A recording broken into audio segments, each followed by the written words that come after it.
नमस्कार, मेरा नाम प्रशांत कुमार है और प्रथम लीगल के एक और यूट्यूब वीडियो में मैं आपका बहुत बहुत स्वागत करता हूं। आज के इस वीडियो में हम लोग जानेंगे कि FCRA रजिस्ट्रेशन क्या होता है और किसी भी एनजीओ को FCRA रजिस्ट्रेशन लेने की क्यों ज़रूरत पड़ती है, और अगर आपके एनजीओ को FCRA का रजिस्ट्रेशन लेना है तो क्या क्या डॉक्यूमेंट्स की ज़रूरत पड़ेगी, कितना टाइम लगेगा, क्या खर्चा आ सकता है, एप्लीकेशन कहाँ पर फाइल होगा, इन सब चीज़ों के बारे में बताऊँगा। आप लोग अंत तक इस वीडियो को देखते रहिए। सबसे पहले समझते हैं कि FCRA रजिस्ट्रेशन क्या होता है। FCRA का फुल फॉर्म है फॉरेन कंट्रीब्यूशन रेगुलेशन एक्ट। सबसे पहले भारत में फॉरेन कंट्रीब्यूशन रेगुलेशन एक्ट 1976 आया था। हालांकि 2010 में जो तब की मनमोहन सिंह सरकार थी उसने इस एक्ट में अमेंडमेंट किया और पुराना वाला जो फॉरेन कंट्रीब्यूशन रेगुलेशन एक्ट 1976 था उसको रिपील करके फॉरेन कंट्रीब्यूशन रेगुलेशन एक्ट 2010 को लेकर के आई। और आज के डेट में जो एनजीओ जिसके पास कहीं से किसी फॉरेन सोर्स से डोनेशन आना है या आता है वह फॉरेन कंट्रीब्यूशन रेगुलेशन एक्ट 2010 से ही रेगुलेट होती है, उसी से सरकार उसको गवर्न कर ली है।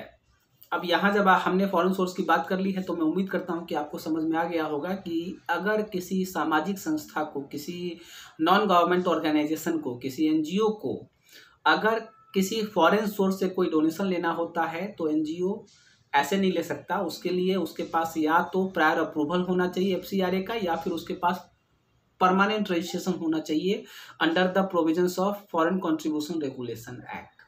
मतलब कि अगर आप कोई संस्था चलाते हैं, अगर आप कोई एनजीओ चलाते हैं और आपके पास कोई पार्टी है, आपके पास कोई आदमी है जो कि फॉरेन में रहता है या उसके पास कोई फॉरेन सोर्स से अगर आपको डोनेशन आना है तो आपको उस डोनेशन को एक्सेप्ट करने से पहले फॉरेन कंट्रीब्यूशन रेगुलेशन एक्ट 2010 में अपने संस्था को, अपने एनजीओ को रजिस्टर कराना पड़ेगा। और अगर आप परमानेंट रजिस्ट्रेशन नहीं कराना चाहते हैं, आप चाहते हैं कि भाई डेली बाई डेली तो हमारे पास किसी फॉरेन सोर्स से डोनेशन आता नहीं ना, लाइफ में कभी एक बार आ गया है मौका, तो परमानेंट रजिस्ट्रेशन लेकर के नहीं करेंगे, हम एक प्रायर अप्रूवल ले लेते हैं, मतलब एक बार ही लेंगे और इसके बाद तो मालूम नहीं कब डोनेशन आएगा कि नहीं आएगा, तो आपने प्रायर अप्रूवल के लिए अप्लाई कर दिया, तो ऐसा भी आप कर सकते हैं। FCRA में दो कॉन्सेप्ट होता है, एक तो परमानेंट रजिस्ट्रेशन और एक प्रायर अप्रूवल। प्रायर अप्रूवल मतलब कि आप वन टाइम डोनेशन आ रहा है, आपने उससे प्रायर अप्रूवल ले लिया मिनिस्ट्री ऑफ होम अफेयर्स से, और दूसरी बार डोनेशन आएगा फिर से आप प्रायर अप्रूवल के लिए जाएंगे, तीसरी बार आएगा फिर से आप प्रायर अप्रूवल के लिए जाएंगे। लेकिन अगर आपके संस्था में, आपके एनजीओ में आपको ऐसा लगता है कि नहीं डोनेशन तो बार बार आता रहता है, जैसे कोई इंडियन पार्टीज आपको डोनेट करती है वैसे फॉरेनर्स भी कई सारे हैं, फॉरेन की कई सारी कंपनीज हैं, कई सारी संस्थाएं हैं, कई सारे लोग हैं जो कि आपके एनजीओ को डोनेट करना चाहते हैं, तो ऐसी स्थिति में आप प्रायर अप्रूवल को छोड़ करके आप परमानेंट रजिस्ट्रेशन की तरफ भी जा सकते हैं। परमानेंट रजिस्ट्रेशन जनरली 3 साल या 5 साल के लिए वैलिड होता है, लेकिन 3 साल या 5 साल की एक्सपायरी से पहले आप उसका रिन्यूअल करा सकते हैं। और अगर आपको एक बार रजिस्ट्रेशन मिल गया तो रिन्यूअल कंपेरेटिवली नया रजिस्ट्रेशन लेने से ज़्यादा ईजी होता है। अब तक मैं उम्मीद करता हूं कि आप यह भी समझ गए होंगे कि अगर किसी एनजीओ को फॉरेन सोर्स से पैसा मिलना है तो उसके लिए FCRA का रजिस्ट्रेशन या प्रायर अप्रूवल मैंडेटरी है। मतलब यह FCRA का रजिस्ट्रेशन उन्हीं लोगों को चाहिए जिनको किसी फॉरेन सोर्स से डोनेशन मिलने की उम्मीद है। अब आइए समझते हैं कि FCRA रजिस्ट्रेशन लेने के लिए किन किन चीज़ों की जरूरत पड़ती है, डॉक्यूमेंट्स क्या क्या लगेगा, क्या क्या कागज़ लगेगा। सबसे पहले तो आपके पास आपकी जो संस्था है, जो एनजीओ है, उसका रजिस्ट्रेशन सर्टिफिकेट होना चाहिए। दूसरा, उसका पैन कार्ड होना चाहिए, उसका बैंक खाता होना चाहिए। 3 चीज़ें। तीसरी चीज़ कि आपका जो एनजीओ है वह कम से कम 3 साल पुराना होना चाहिए। अगर 3 साल पुराना नहीं है तो आपके संस्था को डोनेशन नहीं मिल सकता, FCRA से आपको अप्रूवल नहीं मिल सकता। मतलब कि अगर आपकी संस्था 3 साल पुरानी नहीं है तो फॉरेन कंट्रीब्यूशन रेगुलेशन एक्ट में न तो आपको प्रायर अप्रूवल मिलेगा, न तो आपको परमानेंट रजिस्ट्रेशन मिलेगा। इसका सीधा सा मतलब है कि आप किसी भी फॉरेन सोर्स से 3 साल से पहले तो डोनेशन आप एक्सेप्ट कर ही नहीं सकते हैं। अब बात करते हैं कि आप 3 साल पुराने हैं और registration certificate, pan card, bank account, ये सब कुछ आपके पास है। अब आपको 3 सालों का अपनी संस्था का balance sheet, profit and loss account, जिसको कि इनकम एंड एक्सपेंडिचर अकाउंट बोलते हैं एनजीओ की भाषा में, cash flow statement, income tax return जो आपने फाइल किया है, प्लस चार्टर्ड अकाउंटेंट से जो आपने ऑडिट रिपोर्ट ली है अपने एनजीओ की, इन सबको 3 साल का आपके पास होना चाहिए। किसी भी एक साल का मिसिंग नहीं होना चाहिए। लगातार 3 सालों से आप उसको फाइल करते आ रहे हो, कोई भी एक साल ऐसा नहीं है कि आपने छोड़ दिया। अब यह जब पेपर आपने इकट्ठा कर लिया उसके बाद एक और बहुत ही इंपॉर्टेंट पेपर है, वह है कि पिछले 3 सालों का एक्टिविटी रिपोर्ट। एक्टिविटी रिपोर्ट मतलब कि आपने काम करना कब से शुरू किया और क्या क्या काम किया है, कहाँ कहाँ काम किया है, उसका पूरा एक डिटेल रिपोर्ट बना करके आपको अपने एप्लीकेशन के साथ में लगाना है, ताकि जो FCRA की जो रेगुलेटरी अथॉरिटी है उसको यह बात को समझने में आसानी हो जाए कि आप एक वास्तव में सामाजिक संस्था हो, सामाजिक काम कर रहे हैं और समाज के बेहतरी के लिए आप काम कर रहे हैं, ताकि उनके लिए ईजी हो जाए कि आपको रजिस्ट्रेशन देना है या नहीं देना है या डिसाइड करने में। एक्टिविटी रिपोर्ट एक काफ़ी इंपॉर्टेंट डॉक्यूमेंट है, जो बाकी की जो बेसिक डॉक्यूमेंट है जैसे कि registration certificate, pan card, balance sheet वगैरह, या जितने भी लोग, जितनी भी संस्थाएं FCRA रजिस्ट्रेशन के लिए अप्लाई करती हैं उन सबके पास यह होता है। लेकिन एक्टिविटी रिपोर्ट प्रॉपर और अच्छा देखने वाला एक्टिविटी रिपोर्ट, जिससे कि एक नज़र डालने के बाद ही समझ में आ जाए कि यह संस्था अच्छा काम कर रही है या इसने कुछ काम किया ही नहीं है, यह बहुत ज़रूरी हो जाता है। इसलिए मेरी यह सलाह होगी कि जब कभी भी आप अपनी संस्था के लिए FCRA का रजिस्ट्रेशन अप्लाई करना चाहते हैं, उससे पहले आप एक प्रॉपर 3-4 सालों का एक्टिविटी रिपोर्ट बना लें। आप उसमें एक एक काम जो आपने पिछले 3-4 सालों में किया है उन सब कामों का डिटेल और विस्तृत ब्यौरा दें। और अगर आप उसको ढंग से प्रेजेंट नहीं कर पा रहे हैं तो बेहतर होगा कि आप किसी प्रोफेशनल की हेल्प ले लें, ताकि वो आपको हेल्प कर दे आपकी एक बेहतर एक्टिविटी रिपोर्ट बनाने में, क्योंकि एक्टिविटी रिपोर्ट काफ़ी इंपॉर्टेंट रोल प्ले करती है FCRA का अप्रूवल देना लें। अब जब पेपर्स आपने इकट्ठे कर लिए, अब आपको एप्लीकेशन फाइल करना है। Application ministry of home affairs government of India के यहाँ फाइल होता है और ministry of home affairs government of India इसकी फाइनल अथॉरिटी है, वही रजिस्ट्रेशन देती है। एप्लीकेशन के लिए मिनिस्ट्री ऑफ होम अफेयर्स ने एक वेबसाइट बना रखी है, सारा प्रोसेस उनका ऑनलाइन है। आपको गूगल पे जाना है, FCRA ऑनलाइन सर्च करना है। आपको FCRAonline.nic.in या फिर gov.in करके एक गवर्नमेंट की वेबसाइट मिलेगी, उस वेबसाइट को आपको ओपन कर लेना है। उस वेबसाइट पे सबसे पहले तो आपको साइन अप कर लेना है। साइन अप करने के लिए आपको अपना नेम, एड्रेस, मोबाइल नंबर वगैरह देना है। और जब आप साइन अप कर लेते हैं उसके बाद लॉगिन करके आपको अपने NGO का डिटेल, उसके जो डॉक्यूमेंट्स मैंने बताए हैं अभी पीछे, उन डॉक्यूमेंट्स को आपको अपलोड कर देना है।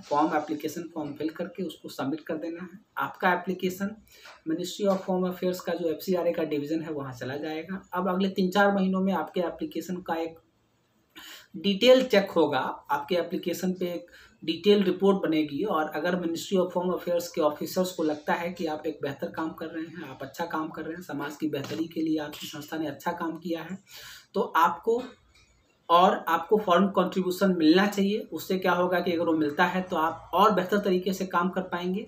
तो मिनिस्ट्री ऑफ होम अफेयर्स आपको FCRA का परमानेंट रजिस्ट्रेशन या फिर प्रायर अप्रूवल, जिस किसी के लिए भी आपने अप्लाई किया हो, वह आपको मिल जाएगा। अगर उनको लगता है कि नहीं है, आपने अच्छा काम नहीं किया है और आपको इसकी ज़रूरत नहीं है, तो आपका एप्लीकेशन रिजेक्ट कर देंगे। रिजेक्ट होने के बाद आप फिर से एप्लीकेशन फाइल कर सकते हैं। ऐसा कुछ नहीं कि एक बार रिजेक्ट हो गया तो आप दोबारा फाइलिंग कर सकते हैं। आप 6 महीने बाद, साल भर के बाद दोबारा एप्लीकेशन फाइल कर सकते हैं। FCRA रजिस्ट्रेशन मिलने के बाद आपको FCRA के लिए एक अलग से बैंक खाता खुलवाना पड़ेगा और उसी बैंक खाते में आपको जो भी फॉरेन सोर्स से पेमेंट आएगी, डोनेशन आएगा, वह सारा पैसा आपको केवल और केवल उसी सेपरेट बैंक अकाउंट में रखना पड़ेगा। अब आपको FCRA रजिस्ट्रेशन लेने के बाद आप अपना इनकम टैक्स रिटर्न और बैलेंस शीट वगैरह जैसे फाइल करते हैं इनकम टैक्स अथॉरिटीज के यहाँ, उसी तरीके से आपको एनुअल बेसिस पे FCRA के वेबसाइट पे ही जाकर के आपको अपनी संस्था का, मतलब पूरे साल में आपने कितने फॉरेन सोर्सेज से कितनी डोनेशन ली, उसका भी एक डिटेल रिपोर्ट आपको हर साल सबमिट करना पड़ेगा। मैं उम्मीद करता हूं कि यहाँ तक तो आप लोगों को कोई कन्फ्यूजन नहीं हुई होगी। अब बात करते हैं कि क्या आपके NGO को FCRA रजिस्ट्रेशन लेने से कोई फ़ायदा होगा। क्या अगर आपके पास FCRA का रजिस्ट्रेशन आ जाए तो यह क्या आपको हेल्प करेगा किसी फॉरेन सोर्स से डोनेशन एक्सेप्ट करने में, या कोई ऐसी पार्टी मिल जाएगी आपको जो कि आपको डोनेशन देने चाहेगी वॉलंटरीली। इस पे मेरा कुछ अलग तरह का एक्सपीरियंस है। मैं उम्मीद करता हूं कि आप लोग इसको मतलब गुड फेथ में लेंगे। मैं आपको 2 उदाहरण दूंगा। जिस तरह की मतलब अगर आपका NGO है भी और उसके पास अगर FCRA का रजिस्ट्रेशन है भी, तो भी जरूरी नहीं कि आपको फॉरेन सोर्स से डोनेशन मिल जाए। देखिए, फॉरेन सोर्स से डोनेशन केवल कुछ गिने चुने लोगों को मिलता है और ये फॉरेनर्स होते हैं। दूसरा, कोई भी जो संस्था है जो कि आपको डोनेट करेगी, उसका कुछ ना कुछ अपना स्वार्थ होता है। वह स्वार्थ 2 या 3 तरीके का स्वार्थ हो सकता है। पहली जो कैटेगरी में रखूंगा, मतलब जिस तरह के NGO को डोनेशन मिलता है, वह बड़े बड़े लोगों का NGO होता है जो फेमस लोग होते हैं और वो लोग पावर ब्रोकर्स की तरह काम करते हैं। जैसे आपने सुना होगा कि डिफेंस रक्षा मंत्रालय में कोई हथियारों की खरीद होनी है तो वहाँ पे कोई हथियार का डीलर है, कोई डीलर है जिसको कि कुछ किकबैक मिलना है, जिसको अपनी कुछ फीस मिलनी है। उसने मतलब जो फॉरेन की पार्टी है, जो कंपनी है जिसने हथियार बेचा है भारत सरकार को, उसको उसने हेल्प किया है भारत सरकार में अपने हथियार को बेचने के लिए, या किसी तरह का कोई कॉन्ट्रैक्ट है, तो उस तरह के लोगों को जो पैसा मिलता है, जो फीस मिलती है, उनकी किकबैक मिलती है, वह फॉरेन सोर्स से मिल रही है, जो कि यहाँ पे जो अल्टीमेट बेनिफिशियरी है कोई ना कोई फॉरेन की कंपनी है, भारत कोई ना कोई फॉरेन की सरकार है या कोई ना कोई फॉरेन की संस्था है। अब उस संस्था को यहाँ इंडिया में जिसने हेल्प किया है अपना काम करवाने के लिए, उसको फीस तो देना है ना। तो वह लोग क्या करते हैं कि किसी एनजीओ में पैसा भेज देते हैं डोनेशन के माध्यम से, और वह एनजीओ जनरली इन्हीं लोगों का होता है जो पावर ब्रोकर्स होते हैं। तो अगर आप उस तरह के नहीं हैं या उस तरह का इलीगल काम अगर आप नहीं कर सकते, नहीं करना चाहते हैं, तो आपके पास FCRA रजिस्ट्रेशन रहेगा भी आपकी संस्था को। लेकिन अगर किसी भी फॉरेन पार्टी को आपके संस्था से आपसे कोई लाभ नहीं है तो आप FCRA का रजिस्ट्रेशन रख भी लेंगे, उससे आपको कोई डोनेशन नहीं मिल रहा है। तो यह तो पहली चीज़ हो गई। दूसरी चीज़ होती है कि अगर मान के चलिए कि अमेरिका की खुफिया एजेंसी है CIA, उसको इंडिया में अपना एक नेटवर्क तैयार करना है, और इस तरह से खुफिया एजेंसियों का जो नेटवर्क होता है, मैं अमेरिका की नहीं, अपने देश की नहीं, अपने देश की जो खुफिया एजेंसी है रॉ वगैरह, वो भी बाहर जाती है। तो इसी तरीके से नेटवर्क उनका काम करता है। पैसा वो लोग अपने नेटवर्क को इसी तरीके से कंपनीज के माध्यम से, NGO के माध्यम से वहाँ तक पहुँचाते हैं। वापस आते हैं अमेरिका वाले एग्जाम्पल, अमेरिका की खुफिया एजेंसी है CIA। अब उसको अगर इंडिया में अपना नेटवर्क अगर डेवलप करना है, यहाँ जो उसके पहले से कुछ न कुछ एसेट्स होंगे, भाई सच्चाई है, कुछ न कुछ एजेंट्स तो उनके होंगे ही, उन तक पैसा पहुँचाना है। तो वो क्या करते हैं कि यहाँ के जो लोग होते हैं उनका NGO वगैरह होता है, उस NGO के माध्यम से या कंपनी वगैरह बनाते हैं, उनका बिजनेस केवल फेक रहता है, फ्रंट पे दिखता है कि बाहर की कंपनी है, लेकिन इंटरनली उनका कोई बिजनेस नहीं होता है। इंटरनली उनका केवल और केवल यही काम है कि यहाँ पे फंडिंग पैसा कैसे पहुँचाया जा सके। तो उस तरह का अगर कोई संस्था है, उस तरह के संस्था को फॉरेन सोर्सेज से डोनेशन मिलता है। और तीसरी जो कैटेगरी है वह कैटेगरी है कि अगर आपका NGO रिलीजियस कन्वर्जन में इन्वॉल्व है, अगर आप कोई संस्था चलाते हैं और वह संस्था रिलीजियस कन्वर्जन करती है, हिंदुओं का करती हो, हिंदू से ईसाई बनाती हो, हिंदू से मुसलमान बनाती हो, तब आपकी संस्था को फॉरेन सोर्स से डोनेशन मिलने की संभावना बहुत बढ़ जाती है। और मैं या अपने पर्सनल खुद के एक्सपीरियंस से बता रहा हूँ कि बड़े बड़े NGO जो कि जिनका दुनिया में नाम है, आप बड़े बड़े ऐसे लोग हैं जिनको कि समाज सेवा के क्षेत्र में जाना जाता है, उस तरह का जो NGO है वह इंडिया में कई सारे NGO को केवल और केवल इसलिए डोनेशन देता है ताकि वो यहाँ पे रिलीजियस कन्वर्जन कराएंगे। इसमें मैं आपको 2 उदाहरण दूंगा, मैंने अपने पर्सनल एक्सपीरियंस से। एक कांग्रेस के बहुत बड़े लीडर थे जो महाराष्ट्र के गवर्नर भी रहे और धर्म से ईसाई थे, क्रिश्चियन थे। उनके पोते का एक NGO था, उन्होंने दिल्ली में एक लॉ फर्म को अप्रोच किया कि भाई उनको FCRA का मतलब ऐसा कोई NGO खरीदना है जिसके पास FCRA और ATG 12A का रजिस्ट्रेशन पहले से हो। लॉ फर्म दिल्ली की काफ़ी बड़ी लॉ फर्म है और वह उनको इसलिए चाहिए था क्योंकि एक दुनिया की सबसे बड़ी सॉफ्टवेयर कंपनी है, उसके वाइफ हस्बैंड के नाम से एक फाउंडेशन है, एक NGO है, मैं नाम नहीं लूँगा उसका, कुछ मजबूरियाँ हैं। तो वह इतना बड़ा NGO है कि उन्होंने उसको सॉफ्टवेयर कंपनी ने, हम लोग अपने कंप्यूटर में उन्हीं का सॉफ्टवेयर यूज़ करते हैं, मतलब विंडोज़, माइक्रोसॉफ्ट ऑफिस वगैरह सब कुछ हम लोग यूज़ करते हैं, तो आप समझ जाइए इससे। तो उनका NGO है, वह उस कांग्रेस नेता के पोते को NGO को डोनेशन देना चाहता था। उन लोगों ने FCRA रजिस्ट्रेशन के लिए प्रायर अप्रूवल के लिए 2 बार अप्लाई किया मिनिस्ट्री ऑफ होम अफेयर्स में, दोनों बार उनका एप्लीकेशन रिजेक्ट हो गया। अल्टीमेटली उन्होंने क्या किया कि दिल्ली की एक लॉ फर्म को अप्रोच किया कि भाई साहब हमें एक पुराना कोई NGO दिलवा दो, हम जो पैसा मांगेगा दे देंगे। यह खरीद बिक्री होती है NGO के वर्ल्ड में, जो लोग NGO के क्षेत्र में काम करते हैं उनको मालूम है, कंपनीज और NGO की खरीद बिक्री चलती रहती है। तो उन्होंने कहा कि भाई साहब जो पैसा लगेगा हम दे देंगे, हमें कोई पुराना NGO दिलवा दो जिसके पास FCRA का रजिस्ट्रेशन हो, जिसके पास ATG 12A का रजिस्ट्रेशन हो। वो घूम फिर करके हमारे एक दोस्त के माध्यम से मेरे पास वो आया। मैंने देखा कि यार बड़े लोगों का डील है, 40-50 लाख रुपए की डील होगी, 5-10 लाख रुपए मैं भी कमा लूंगा। तो मैंने अपना कुछ हाथ पैर चलाया, लेकिन मैं कुछ उस तरह का NGO ढूंढ नहीं पाया। तब तक मुझे कहानी पता भी नहीं थी क्या है, मुझे केवल इतना मालूम था कि भाई यह जो NGO है यह इंडिया में किसी कांग्रेस के बहुत बड़े लीडर के पोते का NGO है। वो लीडर तो बेचारे नहीं रहे और उसके जो बाबा थे वो महाराष्ट्र के गवर्नर रह चुके थे। तो हमने कहा भाई इनका प्रोफाइल बहुत अच्छा है, और प्लस जो डोनर है, जो डोनेट करने वाला, वह दुनिया के टॉप के NGO में से एक है, पूरी दुनिया के सबसे अमीर व्यक्ति में से एक है, टॉप 3 में भी अभी भी उनका नाम है। तो आप समझ जाइए कि टॉप 1 पे तो अभी आजकल वो हैं जो टेस्ला वाले हैं, एलन मस्क हैं। टॉप 2 पे आजकल अमेजन के हैं, जब जो टॉप 3 पे कौन है आप लोगों को समझने की, जो बताने की जरूरत नहीं है। उनका NGO डोनेट कर दो। मैंने कहा इतना बड़ा NGO है, डोनेट कर रहा है तो इसमें कुछ फीस ही नहीं होगा। मैंने पता किया, करना शुरू किया, लेकिन मैं उस तरह के NGO नहीं ढूंढ पाया जिसके पास FCRA का पहले से रजिस्ट्रेशन था। तो फिर मैंने जो लॉ फर्म ने मुझे अप्रोच किया था, मैंने उनको फ़ोन किया, मैंने कहा कि इस तरह का NGO नहीं मिल रहा है। तो फिर मैंने पूछा कि भाई क्यों चाहिए, तो यार FCRA का डोनेशन इसको लेना है और मिल नहीं रहा है इनको। तो हमने कहा कि भाई साहब पुराना एनजीओ क्यों चाहिए, मैं नए एनजीओ में दिलवा देता हूँ। आप मुझे एनजीओ का नाम बताओ, एफसीआरए का रजिस्ट्रेशन एप्लीकेशन मैं बनाऊंगा, मैं फाइल करूंगा, अप्रूवल 2-3 महीने में आ जाएगा। तो कहा कि अप्रूवल क्या, नया एनजीओ क्या, हमने एप्लीकेशन पहले से फाइल किया हुआ है, ये रही एप्लीकेशन की कॉपी, ये रही उसका रेफरेंस नंबर, इसी को करा दो, पैसा जो मांगोगे दे देंगे। मैंने कहा बहुत बढ़िया हो गया, एप्लीकेशन तो फाइल किया हुआ है, मुझे तो केवल लाइजनिंग कर देनी है। तो मैं एप्लीकेशन लेकर के मिनिस्ट्री ऑफ होम अफेयर्स में एक ज्वाइंट सेक्रेटरी थे, मैं उनका भी नाम नहीं लूंगा, मेरे उनके साथ अच्छे टर्म थे। मैं उनके पास मिलने गया और उन्होंने टाइम दिया मुझे, समझा, कहा कि ठीक है कल आना। कल फिर मैं गया, उन्होंने मुझे जो एनजीओ था उसका मेमोरेंडम ऑफ एसोसिएशन निकाल के मेरे सामने टेबल पे रखा। उसमें एक लाइन लिखी हुई थी, to promote and undertake religious activity. उन्होंने कहा कि इसको बोलो कि ये जो लाइन है to promote and undertake religious activity, इसको अपने एनजीओ से मेमोरेंडम ऑफ एसोसिएशन से डिलीट कर दे। अगर इस केवल लाइन को to promote and undertake religious activity, इसको अगर डिलीट कर देगा तो मैं इसको अभी रजिस्ट्रेशन सर्टिफिकेट इसका मैं दे दूंगा, इशू कर दूंगा। तो मुझे लगा कि बहुत छोटी सी बात है ये, तो एक लाइन भी नहीं, 2-4 वर्ड डिलीट करना है और 2-4 वर्ड डिलीट कर ही देगा। मैंने कहा कि भाई साहब खुशी खुशी मैं आया वहां से, मैंने कहा भाई साहब काम हो गया, 5-7 लाख रुपए मैं कमा लूंगा। मैंने साहब को फोन किया जो लॉ फॉर्म में थे, जो हमारे कॉन्टेक्ट थे, मैंने कहा कि छोटा सा काम है, इसको करवा दीजिए, 2 दिन का काम है, प्रोसेस हो जाएगा, मैं ही प्रोसेस कर दूंगा और उसके बाद हो जाएगा, आप इसको करके दीजिए, मैं सर्टिफिकेट लेके जाऊंगा, अगले दिन सर्टिफिकेट मुझे मिल जाएगा। लॉ फॉर्म ने सोचा, फिर कहा कि मुझे बात करनी पड़ेगी। अब बात करने का जो उन्होंने बोला, जो टोन था उसका, उससे मुझे लगा कि मतलब इतना ईजी नहीं है।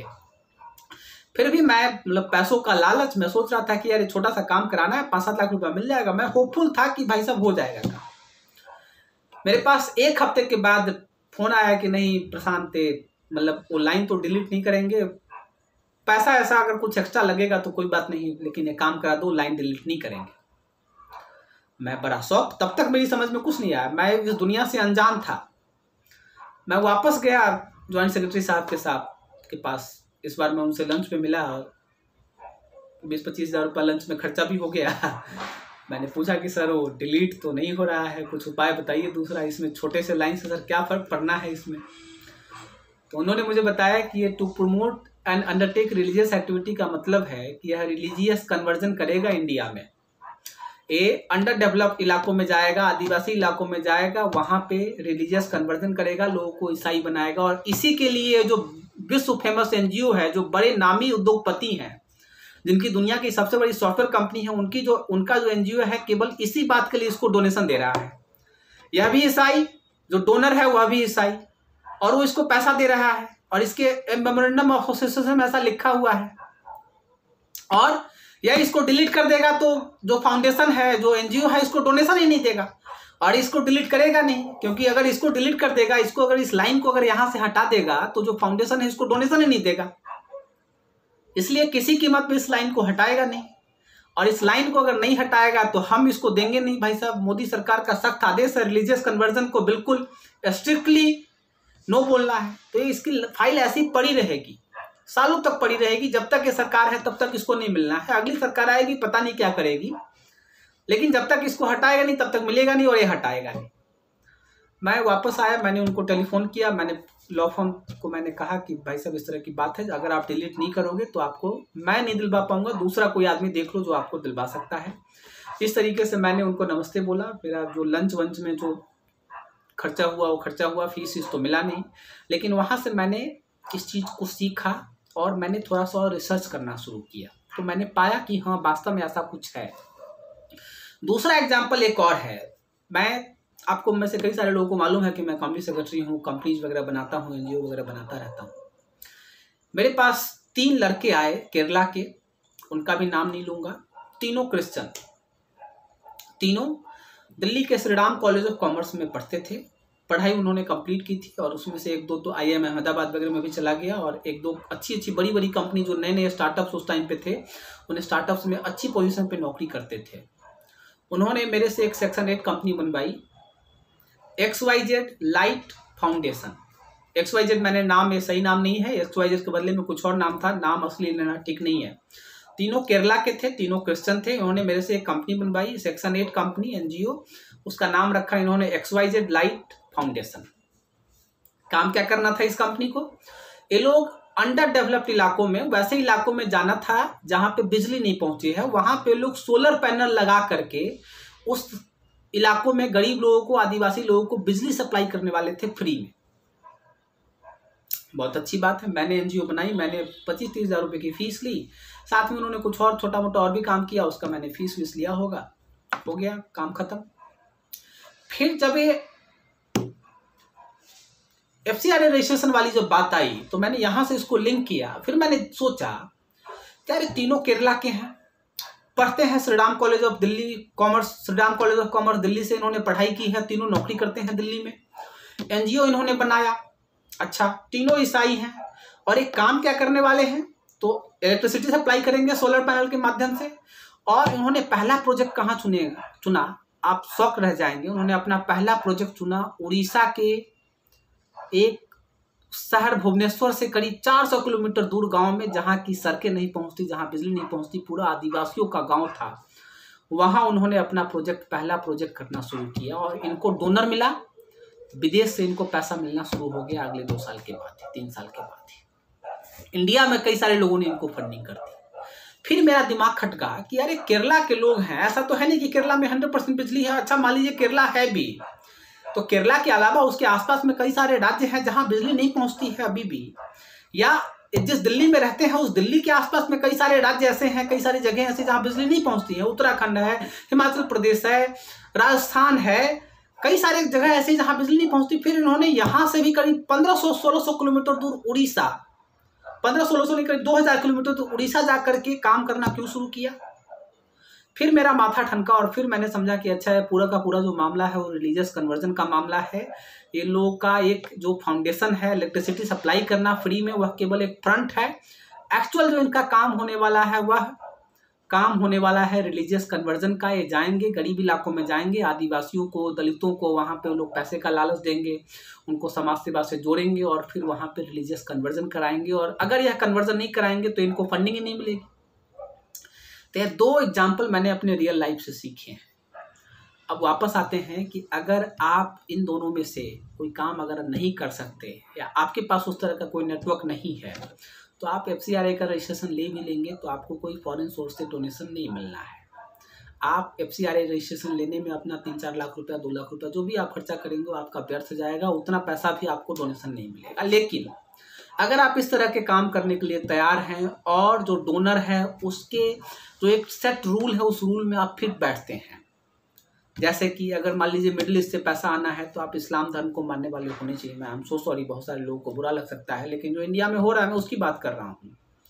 अगर आप इस्लाम धर्म को मानने वाले हैं और अगर आप उस तरह के कन्वर्जन में यकीन रखते हैं, आप करना चाहते हैं, तो आपके पास मिडिल ईस्ट से खूब सारा पैसा आएगा आपके एनजीओ को। ये जाकिर नायक वगैरह को खूब सारा पैसा आया था, किस लिए पैसा आता था आज तक भारत सरकार जांच कर रही है। और कई सारे जो पब्लिक फाइनेंस इंस्टीट्यूशन वगैरह को किस लिए पैसा आता था, ये सब जानते हैं हम लोग, किसी से छुपा हुआ नहीं है। अगर आप क्रिश्चियन हैं और आप अगर रिलीजियस कन्वर्जन का काम करना चाहते हैं, आप एनजीओ बनाएंगे, आपके एनजीओ को 2 साल 3 साल में इतना पैसा आ जाएगा कि आप उस पैसे को संभाल नहीं पाएंगे। लेकिन अगर आप रिलीजियस कन्वर्जन नहीं करते हैं, अगर आप कोई इलीगल एक्टिविटी नहीं करते हैं, तो आपको FCRA रजिस्ट्रेशन लेने का कोई फायदा नहीं होगा। वह आपको रजिस्ट्रेशन लेने के बाद भी आपको एक सिंगल डोनर नहीं मिलेगा जो कि आपको डोनेट करे। मैं उम्मीद करता हूं कि आपको आज का वीडियो इन्फॉर्मेटिव लगा होगा। अगर किन्हीं लोगों की भावनाओं को ठेस पहुंची है तो मुझे माफ़ कर दें, मैंने केवल वही बताया है जो सच्चाई है। अगर आप लोगों ने अब तक इस चैनल को सब्सक्राइब नहीं किया है तो आप इसको सब्सक्राइब कर लीजिए और सब्सक्रिप्शन के बगल में ही नोटिफिकेशन का बटन है, उसको भी प्रेस कर दीजिए ताकि जब कभी भी मैं कोई नई वीडियो लेकर के आऊँ तो आपको उसका नोटिफिकेशन मिलता रहे।